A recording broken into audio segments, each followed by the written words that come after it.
environmental police, harbor masters to come run our numbers, make sure I'm a licensed lobsterman. Now suppose a boat went by, the propeller got wrapped up in this buoy. It's going to cut it. Maybe you get a rival lobsterman. He doesn't like you. He's going to come cut your buoys. That leaves a question about the trap. What's going to happen to the trap? The trap will stay on the bottom, but you're not going to be able to get it back.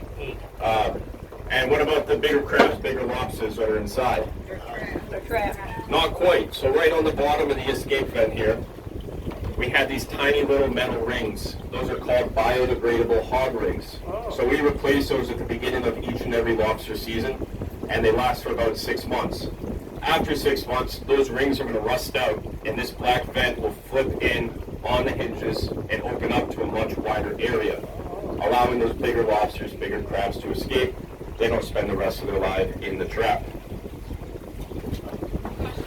Yes?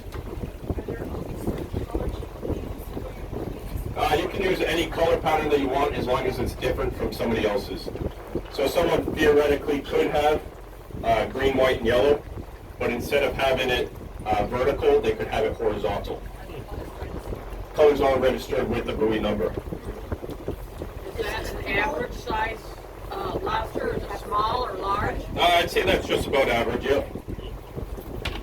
So the trap itself, any idea how much a trap costs? So these traps, they're about $105 each. I got these about 5 years ago. They're only $60. Now with everything, price just keeps going up.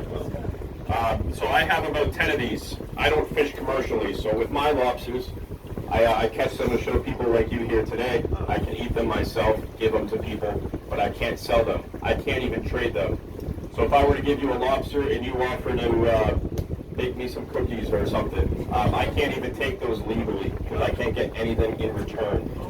Now, I'm the local guy. You can just give it to me. Yeah.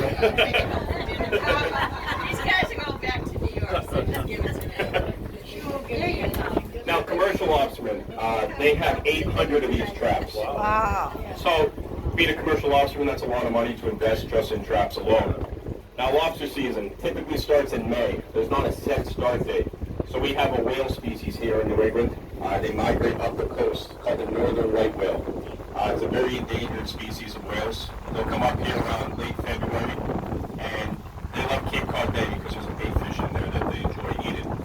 Now we can't start lobstering until 90% of the whales are moved northward. They continue to migrate.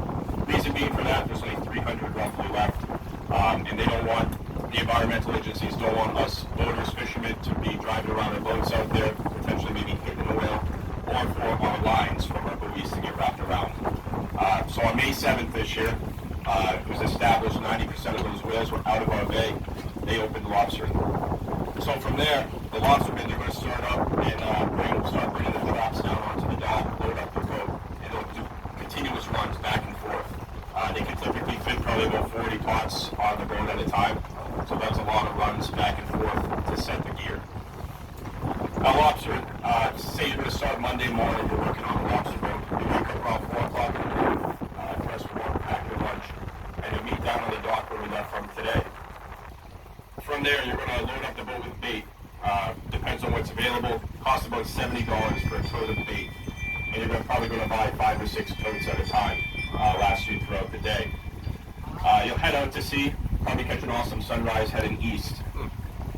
And you'll do 400 out of the 800 on that first Monday. Now, Brady pulled it up by hand today. Lobstermen don't do that. They'd be very tired if they did that all day.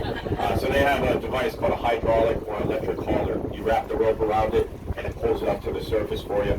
From there, you're going to clean out some of the seaweed, some of the other critters, make sure the lobsters are big enough. If they are, they go into a tank. Tank circulates seawater, keeps them happy till they're sold at market. You do measure them, yep.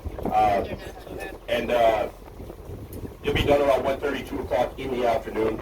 Probably go home, head to bed early, really tired. Tuesday, wake up, do the same thing, other 400. Wednesday's your day off. Do what you need to do, whatever you like. Now that cycle will repeat all summer long. Lobster season typically ends around mid-December, beginning of January. So it's quite the long season. We used to be able to lobster year-round here, but due to those whale species, they cut the season a little short.